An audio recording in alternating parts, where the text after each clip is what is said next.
Our first guest tonight is an Emmy-nominated and Tony Award-winning actor you know from shows such as Schmigadoon, The Good Wife, and The Good Fight. He hosts The Traitors, which is streaming now on Peacock. Let's take a look.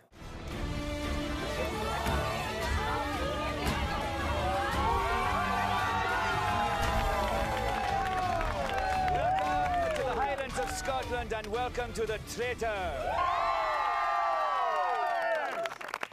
Stunning, right? Yeah. Yes! And what about the castle?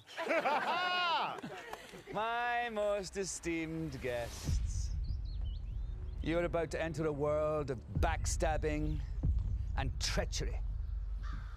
And you thought The Real Housewives of Beverly Hills was bad. Please welcome back to the show our friend Alan Cumming, everybody.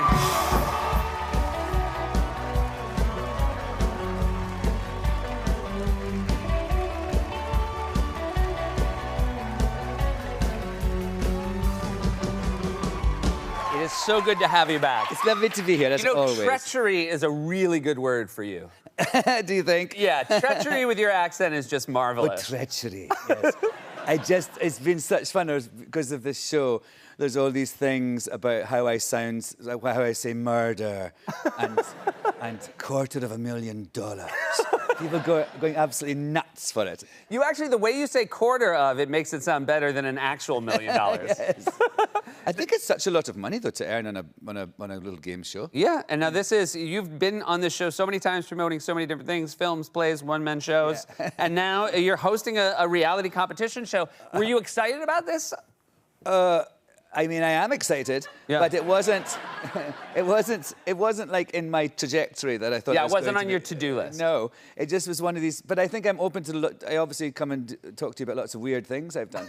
Like the last time was a solo dance theatre piece. Let's not forget. Let's not. This is not as crazy as that. But they asked me, and I couldn't really understand why. You know, I thought I'll take the meeting, and then I realised they wanted me to play a character. So I am hosting this, but I'm really a sort of an invented character. Like I'm called Alan Cumming, but I say, welcome to my castle. It's not my castle.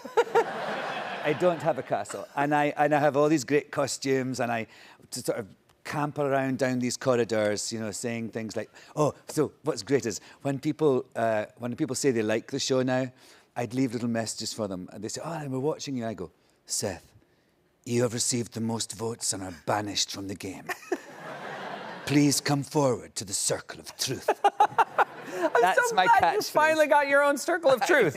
You mentioned your clothes. I mean, it is your sartorial splendor has always been on display. But this is just.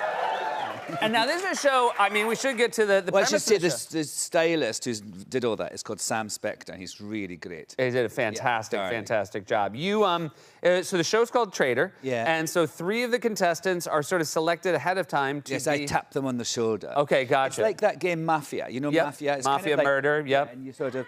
It's basically that. They just pinched it. And so there's 3 traitors, and then the other 17 are called the faithful.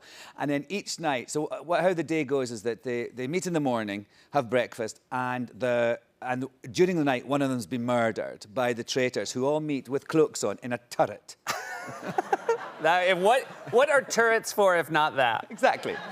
And so they choose who they want to murder, so that person doesn't appear at breakfast, so they're all, oh, you know. And then I appear in some ridiculous costume and start spouting Shakespeare and tell them then there's a task that they all have to do together, they have to work together, you see, even though they're ultimately individually. And they do things like get buried alive and get, like, you know, maggots thrown on them and things, and jump out of a helicopter into a freezing cold loch. A nightmare. And then they come home and they're all talking, and who's the traitor, who's the traitor? And then there's my favourite bit, it's called the round table. There's a big round table, and I say, you know, how far would you go for $250,000? And like that. And then the table is yours. And so they all start bitching about each other, and and then they have to vote someone off, and that's when I say you've received the most votes. And then somebody gets murdered, and the whole circle of death happens again. And then it's the thing that if you get to the end and it's just the faithful, they share all the money. But if there's one faithful left, he gets or she gets to keep all the money. Oh, that's very exciting. It's obsessive. And I mean, I'm not a game show sort of person or a reality show sort of person, but it was my favourite thing I did last year. I mean, I did lots of really exciting, challenging, artistic things. And nah, traitors.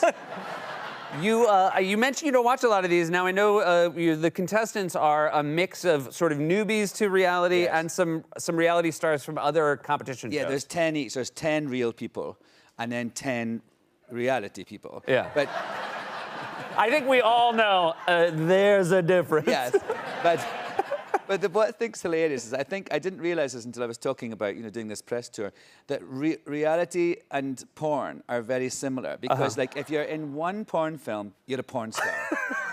Now these real people who are in this reality show are now reality show stars. So you do one reality show and you're a reality star. There you go. There's a crossover of porn and reality. Yeah, that's true. I'm here for it. Yeah, no one like does one accidentally. They're like, No. I didn't know till it was over. Yeah. I got a lot more to ask you. We'll be right back with more from Alan Cumming, everybody.